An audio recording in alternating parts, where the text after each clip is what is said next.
Share ചെയ്യാണ്. ഒരു ശൂന്യമായ തോണിയെക്കുറിച്ചാണ് ആ കഥ. ഇതിൽ നിന്ന് എന്ത് മനസ്സിലാക്കുന്നു എന്നുള്ളത് നിങ്ങളുടെ ബുദ്ധിയാണ്.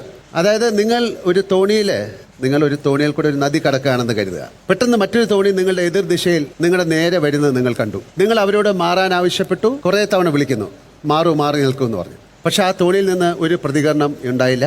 നിങ്ങൾക്ക് പെട്ടെന്ന് ദേഷ്യം വന്നു. നിങ്ങൾ ശാപവാക്കുകൾ പറയുന്നു. പക്ഷെ തോണി അടുത്തെത്തി. അപ്പോഴാണ് നിങ്ങൾക്ക് മനസ്സിലാകുന്നത് അതിലാരുമില്ല, അത് പൂർണ്ണമായും ശൂന്യമാണെന്ന് നിങ്ങൾ തിരിച്ചറിയുന്നു.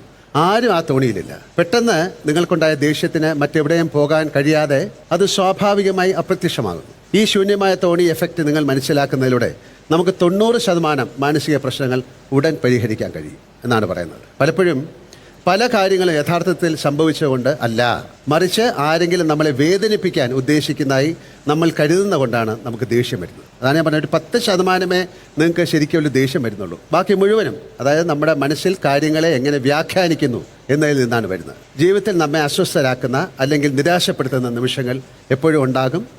ചിലപ്പോൾ ആളുകൾ ഒരുപാട് പ്രാവശ്യം നമ്മളെ വേദനിപ്പിക്കും. പക്ഷെ നിങ്ങളത് അവർ മനഃപൂർവ്വമാണ് ചെയ്യുന്നത് എന്ന് എപ്പോഴും കരുതുകയാണെങ്കിൽ നിങ്ങളുടെ വികാരങ്ങൾ പെട്ടെന്ന് ഉണരുകയും പിന്നെ ആ വികാരങ്ങൾ നിങ്ങളെ നിയന്ത്രിക്കുകയും ചെയ്യും. മറ്റുള്ളവരെ ശൂന്യമായ തോണികളായി കാണാൻ പഠിക്കുന്നത് എല്ലാവർക്കും നല്ല കാര്യമാണ്, സഹായകരമാണ്. എല്ലാ സംഘർഷങ്ങളും ദുഷ്ട ഉദ്ദേശത്തിൽ നിന്നുള്ളതല്ല. ചിലപ്പോൾ അത് വെറും അവഗണന, ശീലം അല്ലെങ്കിൽ ചില പരിമിതികളോ ഒക്കെ കൊണ്ടാണ് സംഭവിക്കുന്നത്. നിങ്ങൾ നിങ്ങളുടെ അവസ്ഥകളെ ആ രീതിയിൽ കാണാൻ തുടങ്ങുകയാണെങ്കിൽ നിങ്ങൾക്ക് എളുപ്പത്തിൽ ദേഷ്യം വരില്ല. ജീവിതം നിങ്ങൾക്ക് നേരെ എറിയുന്ന എന്തിനേയും കൂടുതൽ ശാന്തമായി കൈകാര്യം ചെയ്യാൻ നിങ്ങൾക്ക് കഴിയും. അതുകൊണ്ട് ശൂന്യമായ തോണി ആണ് നിങ്ങളുടെ എതിരെ വരുന്നതെന്ന് സങ്കല്പിക്കുക. മനസ്സിലായി എന്ന് തോന്നുന്നു.